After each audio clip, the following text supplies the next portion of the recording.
We're in Parashat Balak.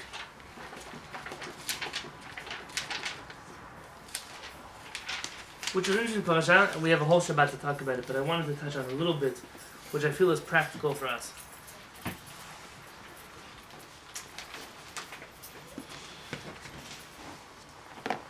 A few years ago, I was teaching this parasha. I was in Israel. Why did I tell you I was in Israel? Because since I left Israel, the word in Chazal is Nin'alu Sha'arei Binah.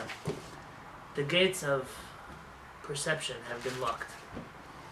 I don't understand Torah as well in San Diego as I do in Israel. I don't. You don't have to believe me. You could think I'm crazy. But when you sit down with a Chumash in Israel, the letters are flying out of the pages to you and to look at me, read me, understand me. Here in San Diego, I can have a whole Chumash, a big Chumash, with all the commentaries in the world. I don't get it. Doesn't I have to want that? What I could do in an hour in Israel takes me a few days here. I'm not exaggerating. A rabbi tells us, Avira de Eretz Yisrael machkima, the air in the land of Israel makes you wiser. There's a famous rabbi who, when he left Babylon, to come to Israel, he said, I want to forget all the Torah that I studied outside of Israel. Because none of it's real. I need to start over again when I come to Israel. It's very difficult. It's very difficult to study Torah. So this notebook, I just found it. Are notes that I wrote when I was in Israel. And even my own notes, I have a hard time understanding what's going on over there. But the general idea, when I look at Parashat Balak, obviously there's Pshat. What happens here in the Parashat, and I know my Rabbi Rav Perez would be upset at me if I didn't teach you the Pshat of Balak. That's what I'm going to do on Shabbat. But tonight, this is not Pshat. This is Remes, allusions. Ideas that I found in the Chumash that I think are important to help you deal with the Yetzer Hara, with the evil inclination, that are found in Parashat Balak. So we're going to read the words, but read them out of context. And it's okay. It doesn't. It's not what the psukim mean, but it's the concepts inside of them that are important. Vayar Balak ben Tzipor et kol asher asa Yisrael Emori. Balak, the son of Tzipor, he's a king. He saw everything the Jewish people did to the Emorim, to the Amorites.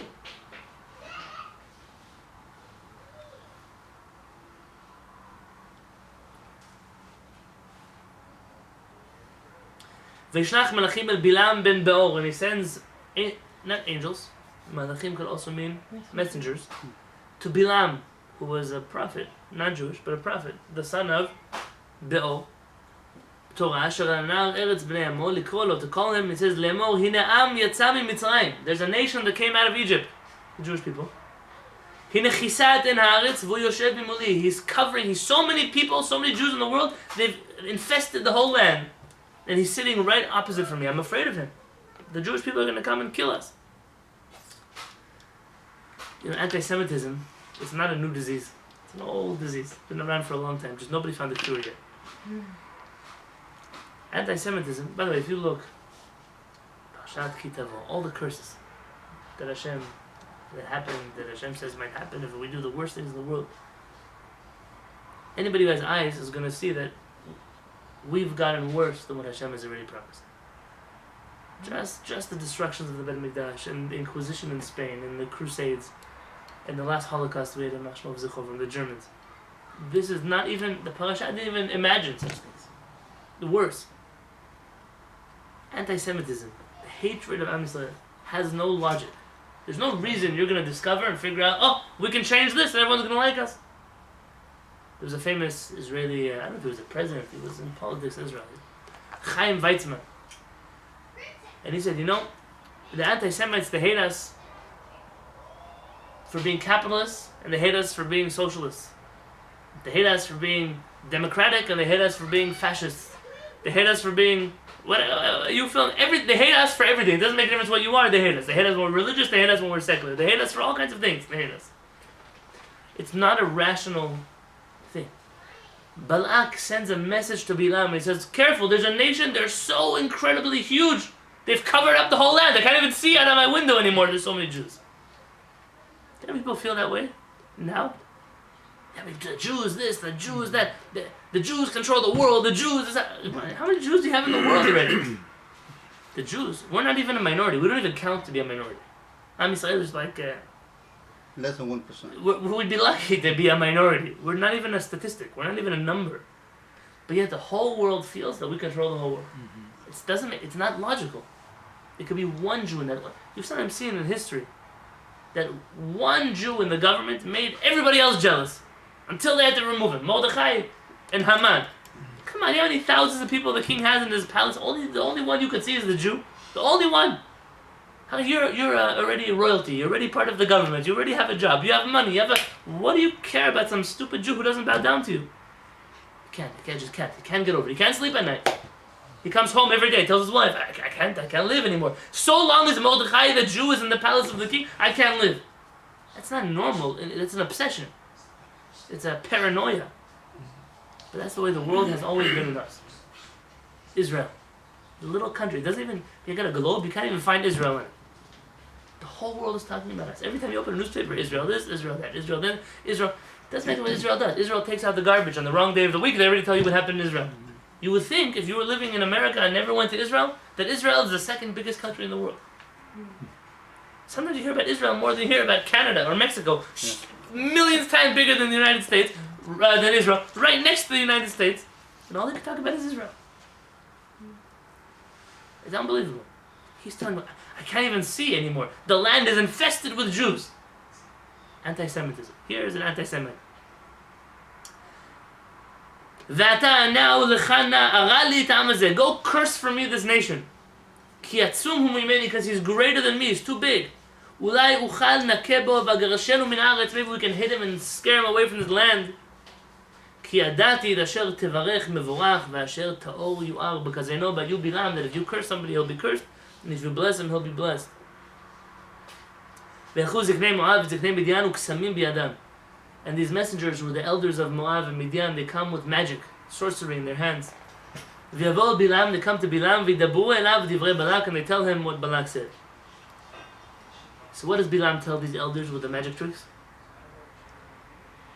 It's not like David Copperfield magic tricks. Like this is magic, like sorcery, Egypt, plagues. He says, what are you so worked up? Come sleep here tonight. Stay with me. Vashivot yetchem davar, and I'll answer you. Kasher yidaber Adonai elai, the way Hashem is going to speak to me. V'yeshvu sarei Moab im Bilam, and the ministers of Moab, they stay with Bilam.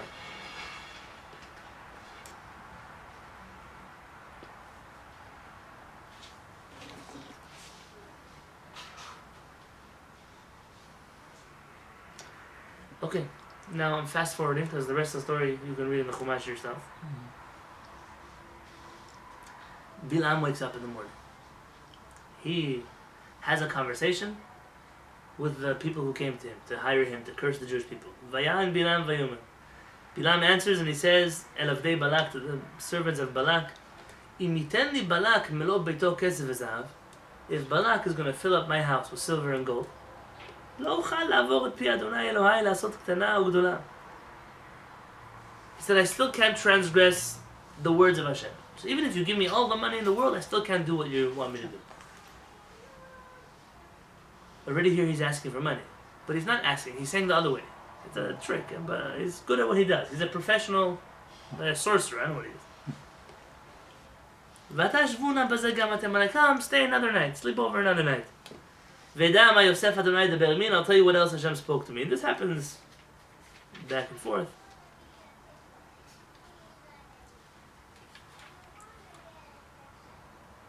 Vayakom Bilam b'boker, Bilam wakes up in the morning, v'yachvosh et atono, and he saddles up his donkey, v'yelech im sarei Moab, and he decides he's going to go with the ministers of Moab, because he thinks Hashem tells him, go curse the Jewish people. V'yicharef Elohim af Elohim ki olechu, Hashem was upset now, he's angry that he's going, v'yityatzeb malach Adonai b'derech lesatan lo, we find the word here, Satan. This is what made me think about this whole parasha. Now, an angel of Hashem stands in the way. What is Satan? To Satan him. Don't tell me now Satan, this devil's horns. Wrong. This Satan means to hold him back, to delay him, to make him wait, to stop him. He's riding on his donkey, and his two servants are with him.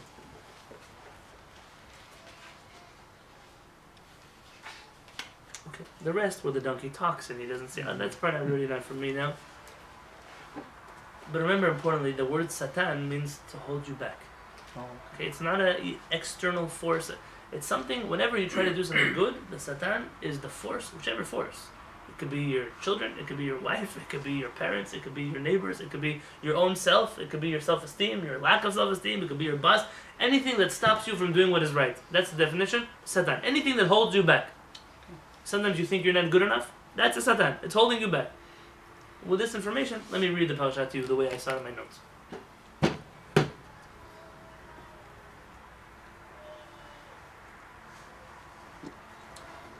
I'll start with Balak. Balak is a smart person. You think the Jews, really, there are more Jews than there are people in Balak's nation? No. But Balak realized that the last guys who tried to fight them didn't win. So we're not going to go to war. I mean, he has a big army, but he's not going to go to war. Rather, he has to do it in a different way. He's smart enough to know that the only way you're going to get the Jewish people is by attacking them with a curse, with a spirit. What is a curse? I curse somebody. What's going to happen? Nothing's going to happen. But he believes that because the Jewish people are so spiritual, they could be damaged by something spiritual. But he doesn't know what to do because he's not a professional curser. He knows how to go to war. So he wants to hire Bilam. Who is Bilam? If you open up the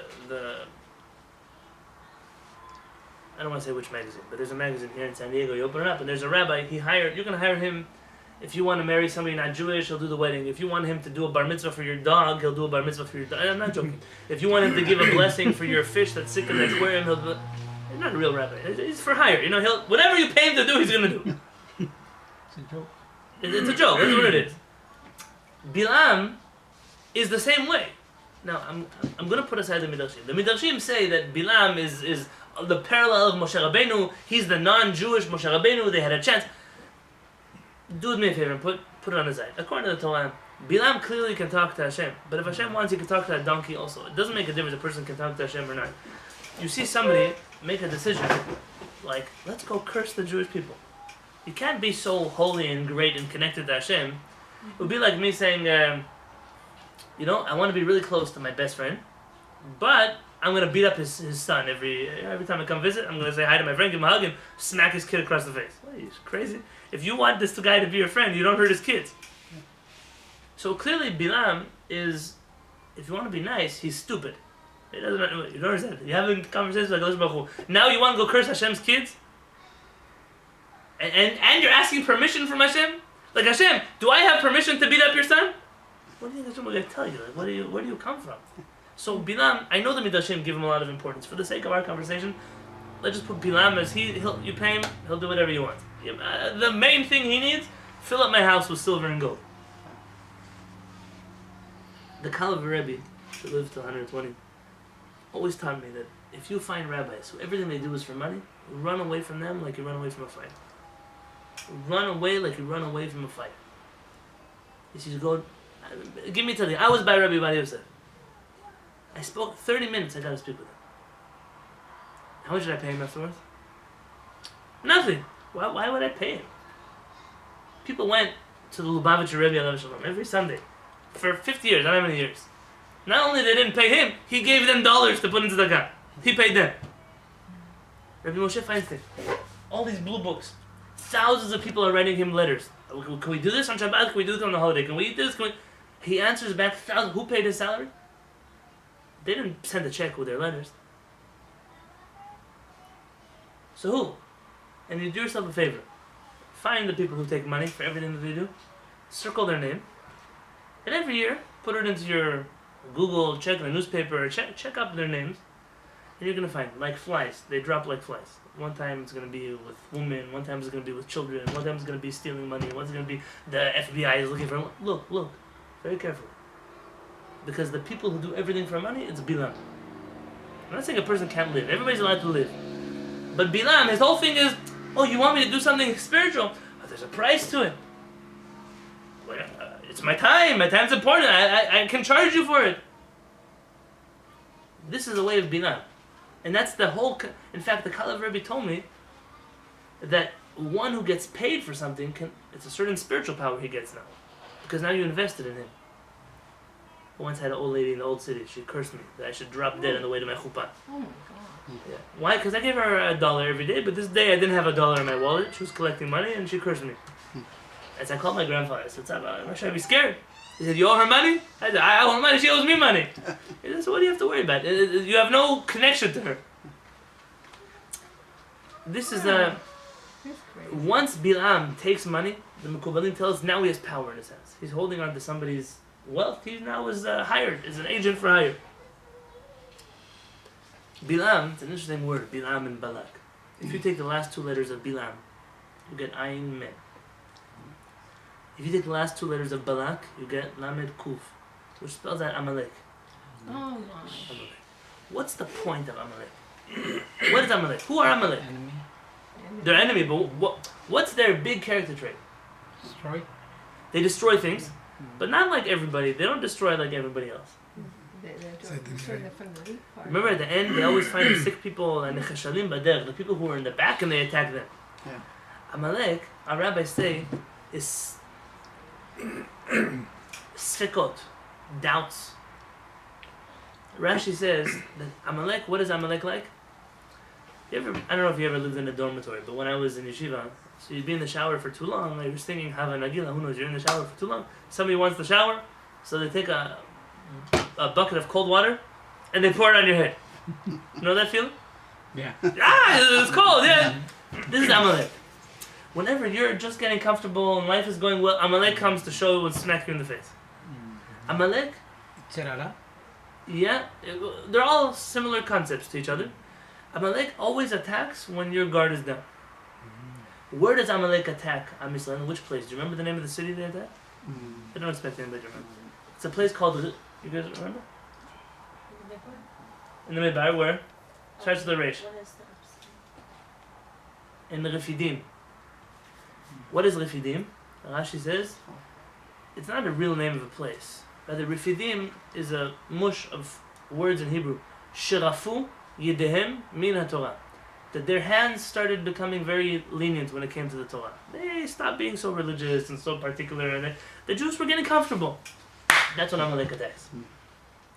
Your Yetzer Hara is always going to find you, not when you're in the Beth Knesset and Yom Kippur singing Kol Nidrei. Yetzer Hara knows that if he comes to talk to you on Yom Kippur, you're not going to talk back to him. When does he find you? You just had a bad experience. You just fought with your wife. You just... I don't know, you came back from a Torah class and it was boring and you were sleeping the whole time. You just came, when you're not on your best game, that's when Amalek finds you. Your Yetzer Hara doesn't bother you when you're doing well. Which, by the way, the easiest solution to deal with your Yetzer Hara is to always make sure you're doing well. Because you're too strong. It's like building an immune system. But no human being in the world is always on top. They're always up and down, up and down, up and down. Comes the Yetzer Hara. In fact, what I told you is not necessarily true. The Yetzer Hara loves to attack the most big people, holy people. You find in the Gemara and in many places in Judaism that the greatest rabbis had the greatest Yetzer Hara. Because like you are, so is your Yetzer Hara. If you are over here, then your Yetzer Hara is also over here. But if you're all the way over here, you have a very powerful Yetzer Hara too. It's proportionate to who you are. There's a famous story in the Gemara of two rabbis that were traveling together in the forest. Their names is not relevant right now. They were traveling together in the forest, and Rabbi A saw Rabbi B, and they were walking down. They see a man in the distance. You know, it's dangerous to travel in the forest alone. Not a forest. Probably in the Gemara there were no forests. Probably a desert, if you can imagine. Somewhere in Bavel. But there are no people there. It's between the cities. So this man sees another lady going on the road, and he says, "Ma'am, do you mind if I join you?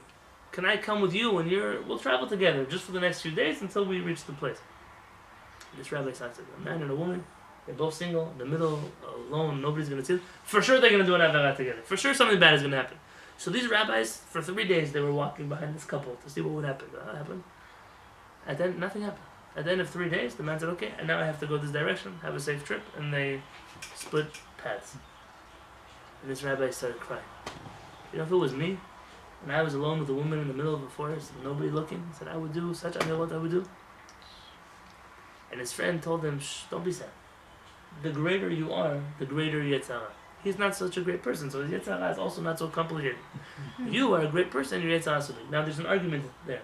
Some of the rabbis say he was just trying to make it feel better. He was just saying, listen, you got to work on your Yetzirah, buddy. But if he can do it, you better be able to do it too. But most of the rabbis read this Gemara as telling you that no, really the greater the person, the greater the Yetzirah. But also the greater the person, the greater tools they have for dealing with Yetzirah. And therefore, that being said, I want to tell you a concept according to Chassidut. There's a book, I have it in my bookcase over there. Book of Ma'amarim, of speeches that were given by not this last Lubavitcher Rebbe, but his father-in-law, the sixth Lubavitcher Rebbe, Rabbi Yosef Yitzchak Schneerson.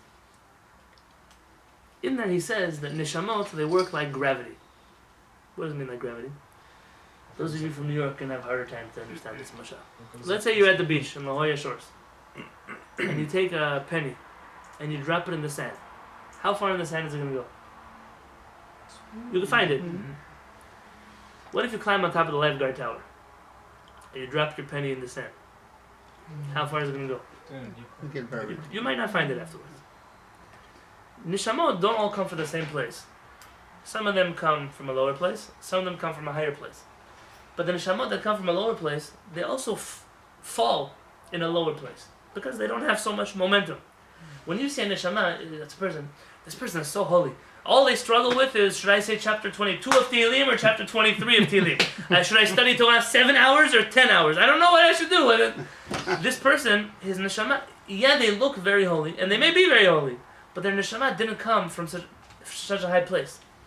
Says the sixth Lubavitcher Rebbe, when you see a person who's deciding, should I go to the synagogue or should I go do Averot in Las Vegas? Should I? You see a person who's struggling with big extremes. They're not. It's not normal. I mean, you look like this one day and you look like that on a different day.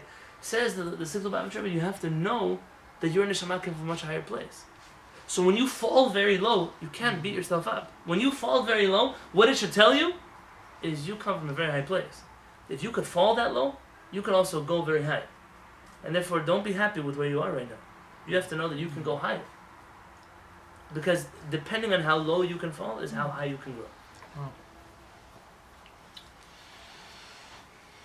So and I think that's what's important here. What? So it's like a trampoline?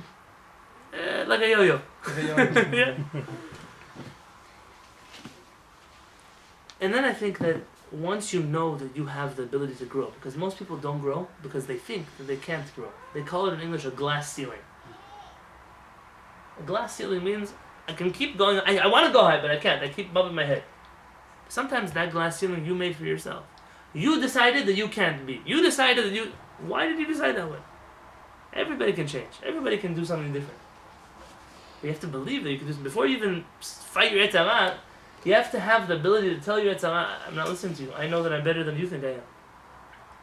And that brings us to the next part of the conversation. When these messengers come to Bilam, what are they holding in their hands? Magic. Sorcery. Your Yetzirah is really, really good. He's the best magician on earth. You go to a magic show, and you see the magician. There's a table. There's someone laying on the table. They take a saw. They cut them in half. They put, and they put them back together. Wow, that's so amazing! Everybody in the room knows they didn't cut anybody in half. It's a magic trick. But everyone's so amazed.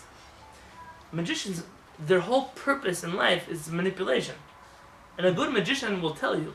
There's two famous magicians. They're big rebels against Hashem, but in magic, they're like the world experts in magic. And their whole thing is they always teach people how to do magic tricks. Other magicians, they never want to tell you the secret. Why? Because then you'll think that they're bad. They say, no, we're so good that even though you know what we're going to do, you're still going to be amazed. You know your Yetzirah comes to you with the best magic tricks in the world. It's very good. But you have to know that it's a magic trick. It's not real. But it's very convincing. It's very convincing. It's like when you watch an actor. I told you this before. You watch an actor in a movie. You think this guy is macho man, shooting people, blowing things up, flying helicopter. He's like, he can do everything. With one person, 1,000 enemies, he always wins at the end of the movie. How? Yeah, nobody in the world was ever like that, but he... And then you see him in real life. He comes out of the movie studio, he's walking down Melrose in LA, and some 16-year-old kid with a knife says, give me your money. And he runs away like a little chicken, he throws the wall, he runs away. But in the movie, you blow up, the whole Iraqi army, you blow up What happened? Because it's a fake. But if you watch the movie long enough, you're going to think this is the strongest guy in the world. Because he is a very good manipulator. It makes sense when actors become politicians. It's the same job with a different reason. Why they go that way, it makes less as a politician than he made as an actor. But it's the same idea. You have to know how to promise everybody everything. I'm going to do everything. You want that? Good, we'll do. You want that? What? And then you don't do anything. Because you don't care. It's all a lie. Which is why a politician? I shouldn't say about a politician. It could be that a politician, even if they tell you that it's day, and you see the sun is in the sky, you shouldn't believe him. Don't check on your phone to make sure it's really the day. If he tells you it's 3 o'clock in the afternoon and it says 3 o'clock in the afternoon, call your phone company and make sure you have service. Why? Because they lie about everything under the sun. Everything. So how do you deal with the Yetzer Hara? It's very good. Very strong. Yetzer Hara is incredible. What does Bilam say? They come to Bilam and he tells them, before he gives them an answer, what does he say? He's gonna wait for Hashem. And what should they do? Actually, they should wait. Do whatever. Wait till I talk to Hashem. Come, sleep for tonight. Tomorrow he comes back again. What are we gonna do? Another day. Go back to sleep. Sometimes what you should tell your Yetzer Hara is, you're right. That Avirah is gonna be so much fun. But not today. I'm tired today. Tomorrow. Let's do it tomorrow. Reschedule the Yetzer Hara. Tomorrow you're going to wake up and sometimes already the Yetzer Hara is not as strong as it was yesterday. Sometimes the whole way to fight the Yetzer Hara is by not fighting in the first place. Just say, tonight I'm going to sleep. I don't have time to go to town tonight. I don't have time to go. Tomorrow's another day. Let's talk again tomorrow in the morning. If it comes back to you, say, let me see what Hashem's going to tell me tonight in my dreams, tomorrow. If you do that, sometimes the best way to win is just to delay. Just keep pushing people off and pushing people off. That's very important. When you go head to head with somebody, they're always going to fight back. But when you don't fight with somebody, there's an amount of time how long they're going to keep trying to upset you and then they just leave you alone because you're boring. People who like to fight with people, they don't enjoy when you don't fight back. It makes them very upset actually when you don't fight back. And at a certain point, I never want to talk to this person again. They make me so mad. Good, that's what you should do with the Yetzer Hara. Don't engage.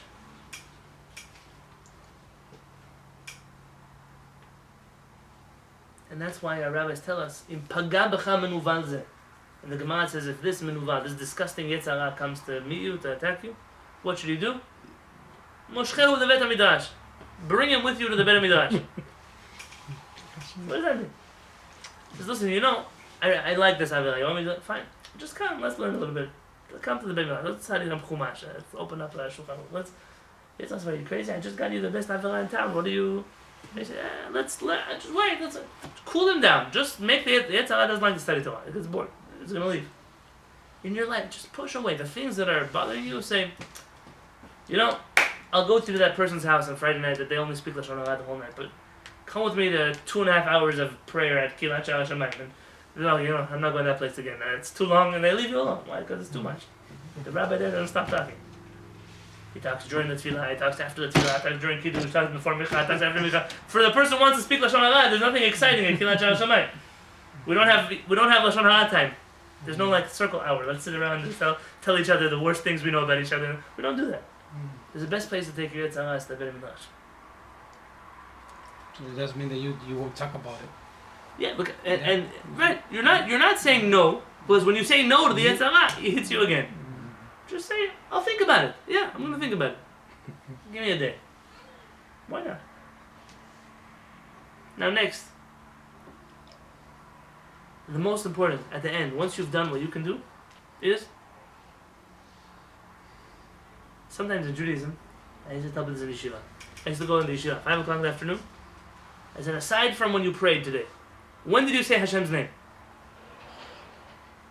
Well, today I studied about soap on Shabbat. And then I wanted to know if I could take my book from my house to Beit Knesset. And then the whole day I haven't spoken about Hashem once. I'm studying Torah, but I'm not speaking about Hashem. It's possible. It's possible to study Torah without speaking about Hashem. Most people forget, it's not all about you. You think you're going to win your Yetzer Hara alone? You have the best army in the world. You're going to go to war. You're not going to win unless HaKadosh Baruch Hu wants you to win. So the next step, once you've done everything you can do, talk to Hashem. Talk to Hashem. Shiviti Adonai b'negdi tamid. I have Hashem in front of my eyes always. That's why we called it Shiviti. I always have Hashem. Everything I do, I think about Hashem. And what's the promise Hashem gives you back? Ki mimini ba lemot. He will never let my right hand down. He'll never let me down. Hashem will never let me fail. All the time. The Shulchan Aruch, the first halakha, says Shiviti Adonai l'negdi tamid. I always have this Hashem in front of me. This is the character trait of the tzaddikim. Everything the tzaddikim do, Shiviti Adonai l'negdi tamid. Shiviti. The Mekubalim, when they used to study Torah at night, they would have a little lantern, and they would write on this Shiviti Adonai l'negdi tamid. That's what it would say in front of them. That way, it doesn't make a difference where they are. They look at the light, they remember Hashem, and they go back to study Torah. It's important. Talk like this before.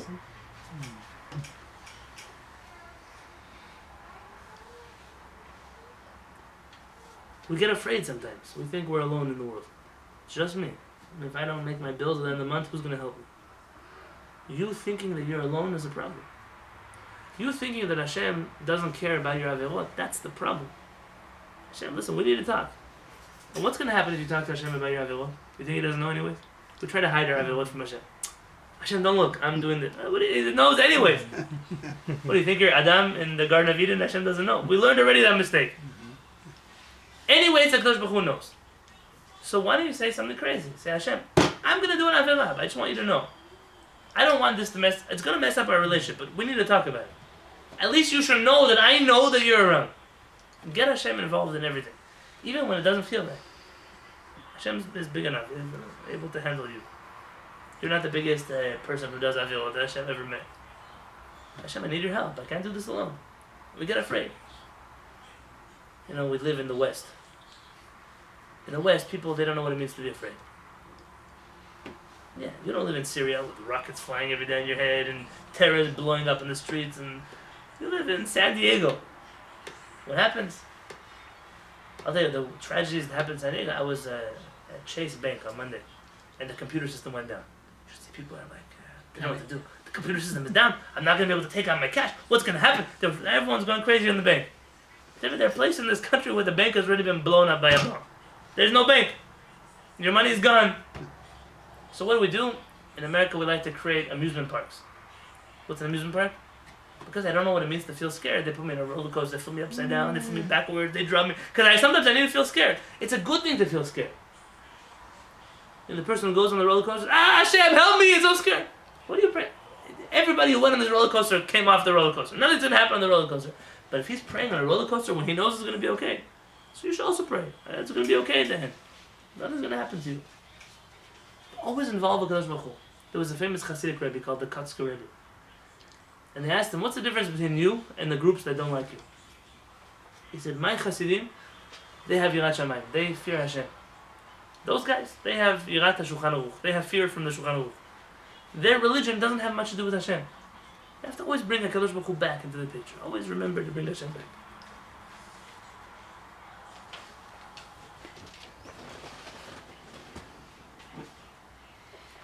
And then you have to pray right. What does it mean to pray for the right thing?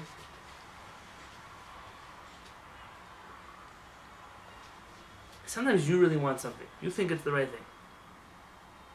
And it's not the right thing. It's not. My mother-in-law, she always tells people when they go on a date, with a guy, with a girl, whatever it is, if it's the right one, it should work out very quickly. And if it's the wrong one, it should fall apart very quickly. Sometimes you want somebody so much, you want something so much, it's not even good for you.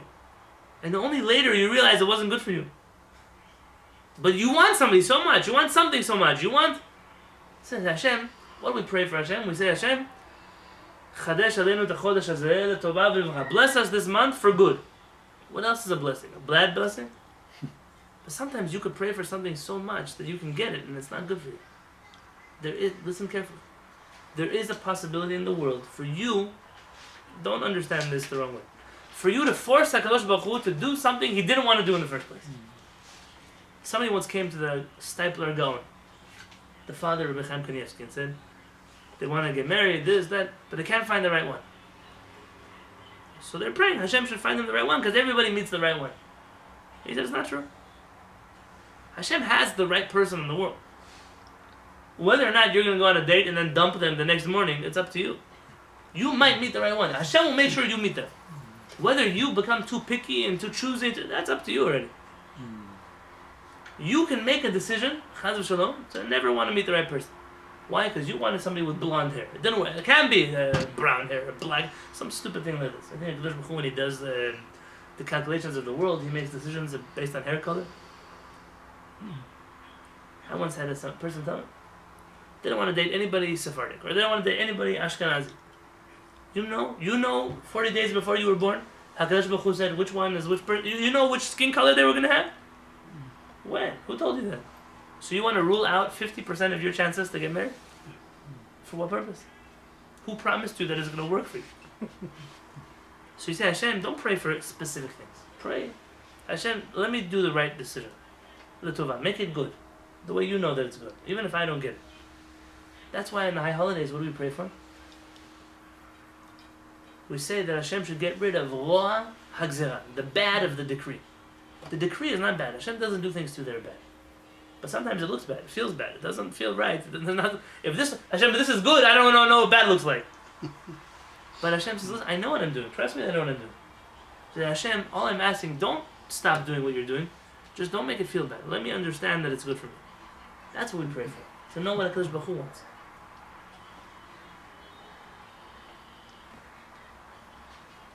So what is a chet? We call it a sin in English. What is a sin? A sin is a Christian word. I don't know what it means. I'm not sure. A chet. I thought what a chet means in Hebrew. A chet in Hebrew is something that distances you from Hashem. I thought the word was out of what? For sin.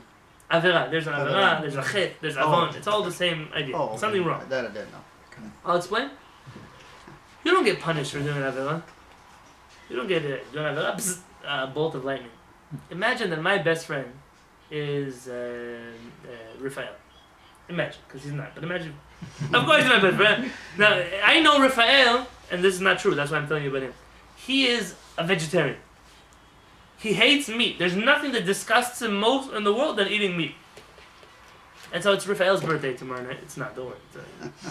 But tomorrow night, I say, Raphael, tomorrow night is Shabbat. Okay, tonight. Let's go to a steakhouse for dinner. Why? Because you like steak, right? Who cares about him? It's his birthday, but I'm going because I want to eat good food. Who cares what he likes to eat? And he's sitting there the whole time. He's looking at you. You're cutting a cow. You're eating the cow. You're putting it. All he's thinking is Betsy, the cow from the farm. She's so cute. And you're eating it, and he can't handle meat. And next year, you say, hey, I want to celebrate your birthday. You want to go back to the steakhouse? If he tells you no, he's punishing you? No, he's telling you, what kind of friend are you? All I ask for is take me somewhere that I could also eat. I don't care if you keep kosher. It doesn't make a difference. Hashem keeps kosher. Hashem goes with you everywhere that you go. Shiviti Adonai Tamid. Hashem is in front of my eyes always. Now you go somewhere that's not kosher. Fine, you don't want to keep kosher, but what kind of friend are you? You're taking Hashem to all the places He doesn't want to go to? You ever think about it that way? And then you say, oh, Hashem, why are you punishing me? Because I ate that food, but because of that. This has not a punishment. You always take me to places I don't want to go. At a certain point, I'm going to stop going with you. That's all. So you get disconnected. That's exactly. It's a disconnection. But it's because we did it. Because something that's not good for us, we think it's good for us, and we do it, and then we suffer because of it. This, if people understood this yesod, this fundamental, it would be worth it for me to say this and nothing else in my life. It's not a Kadosh Baruch Hu is like a petty person, very small. He's fighting with you about the details. You want a Kadosh Baruch Hu in your life, like any other person that you want around you. If you're not nice to them, they're gonna go. This is in general the way a chet works. The Baal Shem Tov HaKadosh, he says that, King David says, Gam ki elech beget anar. Even if I walk in the valley of the shadow of death, Lo irara ki atay imadi. I'm not afraid, because nothing bad will happen to me, because you're with me. The Baal Shem Tov was famous for moving around the punctuation in the verses. He says, no, that's what it means, but there's another way to read it. Gam ki elech beget anar. Even when I go to the darkest places, I do the worst avirot in the world. Lo irara, I don't care. That's why I'm there, because I don't care. I do avirot because I like it. What's bad about it? Ki atay imadi. Because you're with me. It's bad because I drag you there. I feel really guilty that I make you go to the places that I go. It's not about me. For me, I like what I do.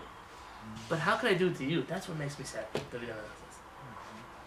That's a chet. A chet is something that distances you from HaKadosh Baruch Hu. So how do we get over this feeling of feeling bad? Wow. Let me tell you, if I told you, Rafael, if you can get him to the steakhouse on his second birthday, I'm gonna give you $1 million. Would you make him go? You would do it.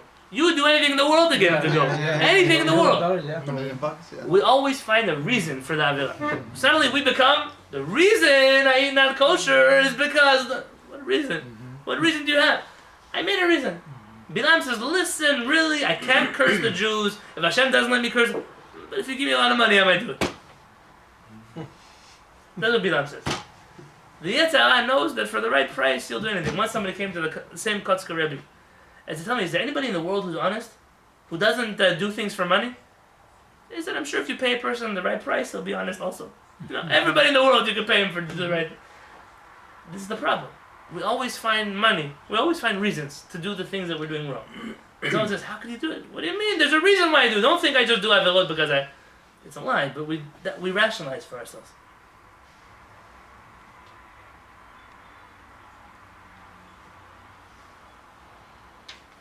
I have pages and pages of notes. But let me wrap it up with a thought.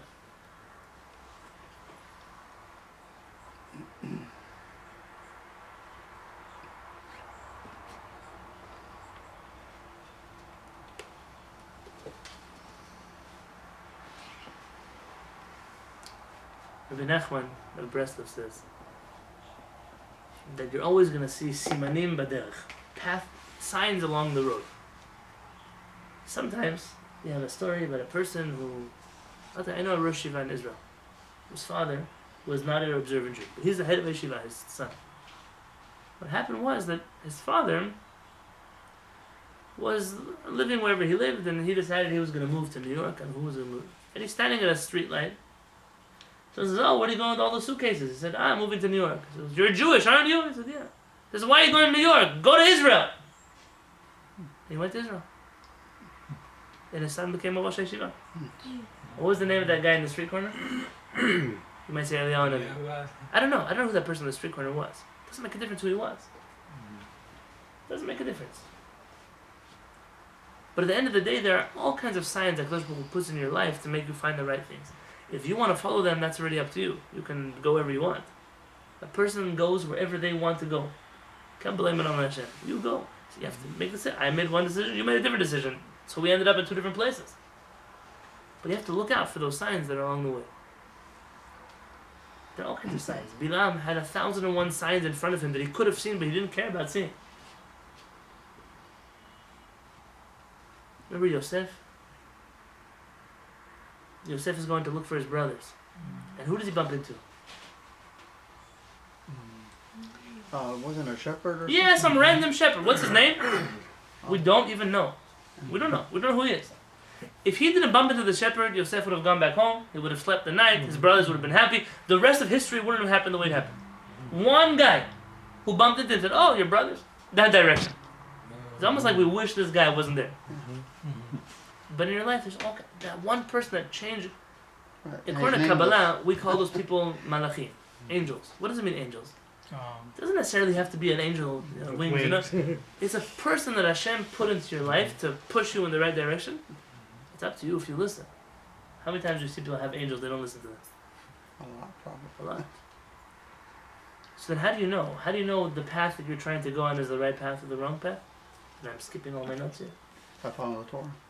The Torah, but you know what? A Torah is dangerous. A rabbi say the Torah is a sam ha'chaim v'sam ha'mavet. It's medicine and it's also poison.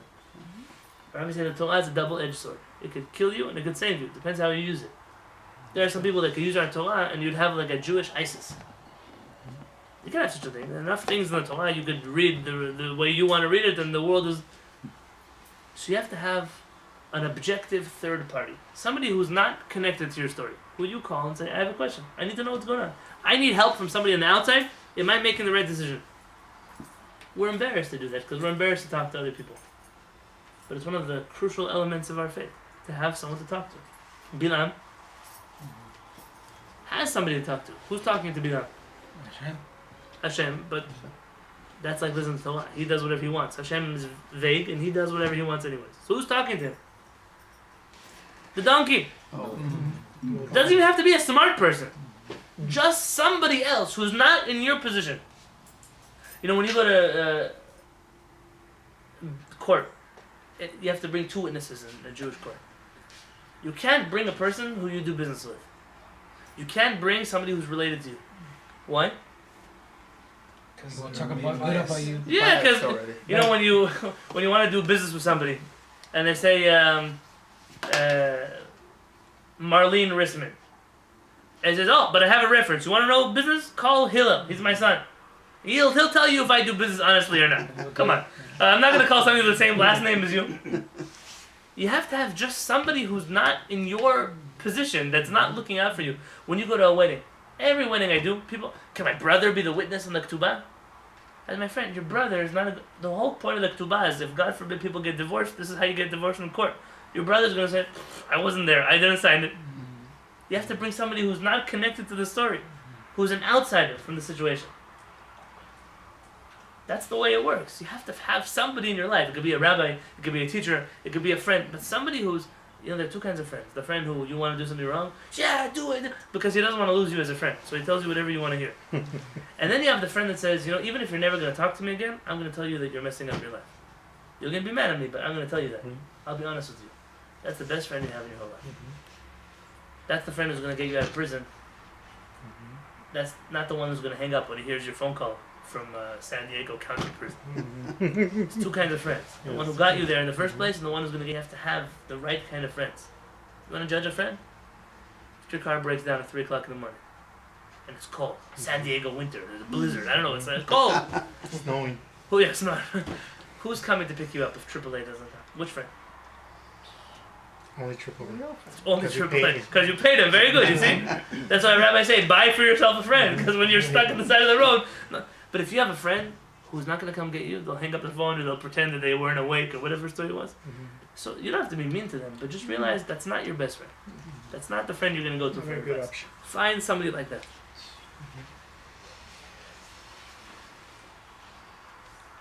The Satan is anything that tries to hold you back, like I mentioned. Anything in your life. Sometimes it could be your friends. Sometimes it could be your family. You know, the hardest thing is when you want to change yourself. I had a golden opportunity in my life. I left San Diego in 8th grade. And I went to yeshiva in 9th grade. I moved to Baltimore. They used to call me Yoni. I changed my name to Yonatan, because my name is Yonatan. But I don't know why people call me Yoni. Yonatan. Yoni, it's like, hey, how are you? She's in the back over there. Yoni is like a pigeon, Yonatan is a name. But they call me, you're a kid, Yoni. At a certain point, you want to... Fine, so I changed my name. Then, nobody knows me. So I want to pray all day long. I want to study Torah. I can do whatever I want because nobody's judging me. Yesterday, I remember when you didn't keep kosher. Now you think you're so holy? I remember when you didn't wear a kippah. Now you're wearing a kippah all day long? Everybody has friends like that and family like that. It's hard. It's hard to change when you have a Satan. Doesn't mean they're bad. They're people who hold you back. Why? Because they remember you from before. A rabbi say, Mishaneh makom, Mishaneh mazal. You change your place, you change your luck. Not luck like, stars. You change because just by being in a new place, you can create yourself the way you always wanted to be. The worst is when you go and then you don't change and then you're stuck again. You have to wait till a new place. But you have a new chance to be someone else. The Satan is whatever holds you back. And sometimes it's even the people who love you. It's the parents who say, yesterday you ate at my house, today you're not getting my house anymore. What do you think of that? That's what your God wanted you to do. And you have to say, nothing.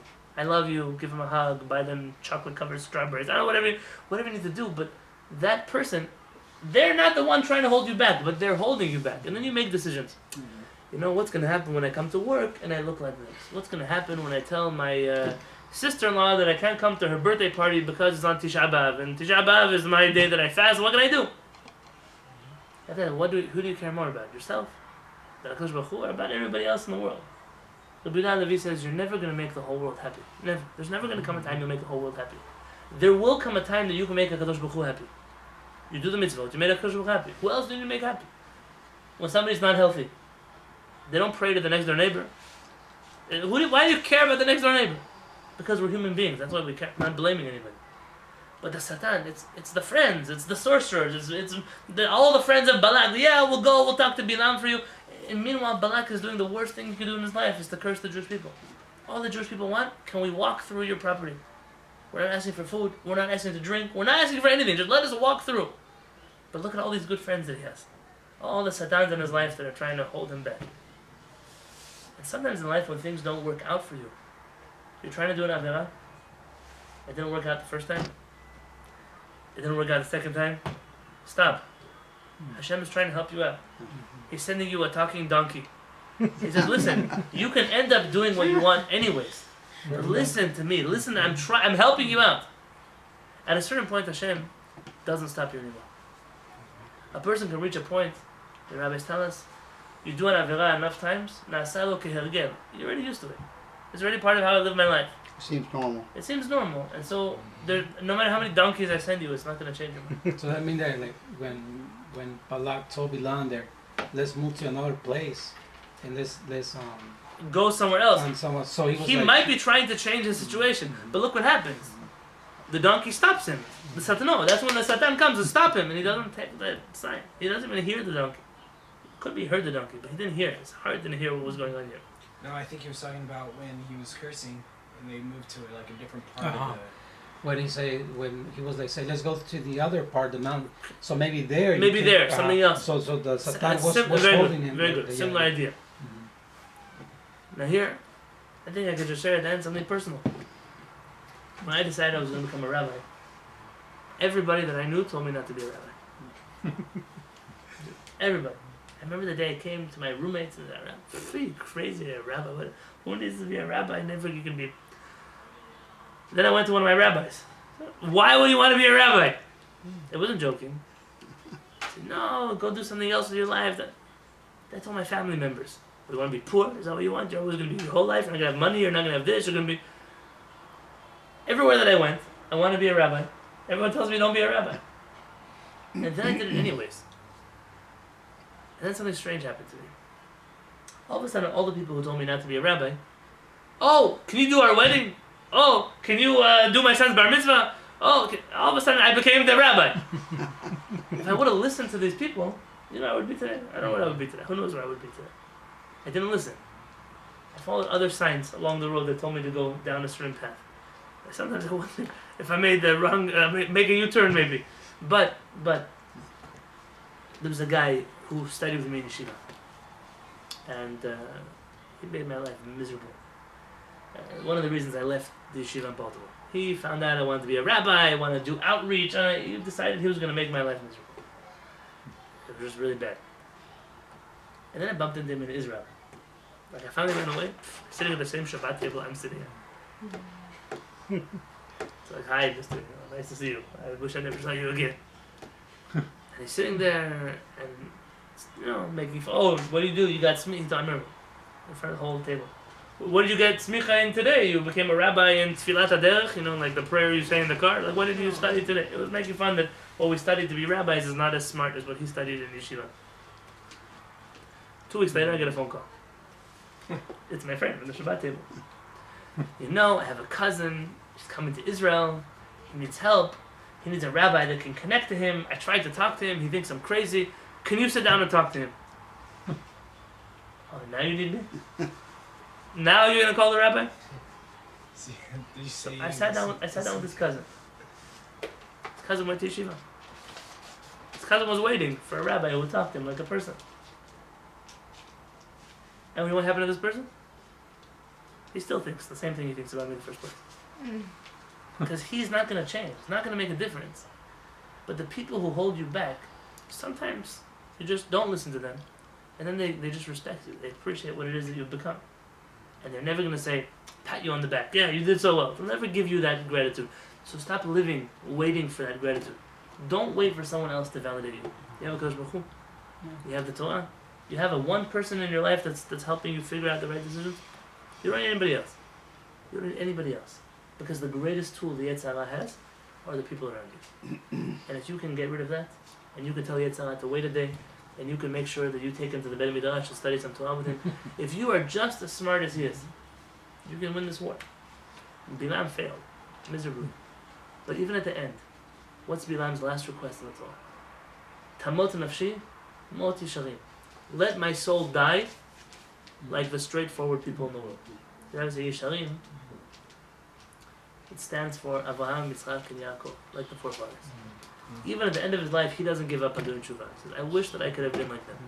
Meaning he could have been like them. When you read the story of Bilam, it's a tragedy. The Midrash says that Bilam was so holy. He could have been the non-Jewish Moshe Rabbeinu. But for a little bit of money and the wrong friends, he ruined his whole life. And how many millions of people in the world are in the same situation like him? For a little bit of money and to impress the wrong people, we mess up everything that we have good for us. This is the Parashat Shabbat. Don't wait until you die to say, Tamot nafshi moti sharim. Let me at least die like a good person. Make a decision to live your life like a good person. It gets hard, so change the situation. Surround yourself with people who are good for you. Surround yourself with people who push you to do good things. So it's always, oh, are you going to go study now? Are you going to go pray now? Be around people that are good for you. And the people that are not good for you, I'll help you get out of prison, my friend. I'll be there to pick you up. Be that person. It's not always so popular. But it's always good to be right. It's always good to be with the Kodesh Baruch Hu. My blessing to everybody is you know how to pick up on the right sides the whole way. You know how to find the right friends. And the rest is B'ezrat Hashem in the hands of Hashem. But first you have to make that decision that I want to live a life of straightforwardness. I want to live a life that is good. And that's why we're here as a community, to help each other. Ish La'el Yazol, we just want to help each other to do the right thing. B'ezrat Hashem. Amen.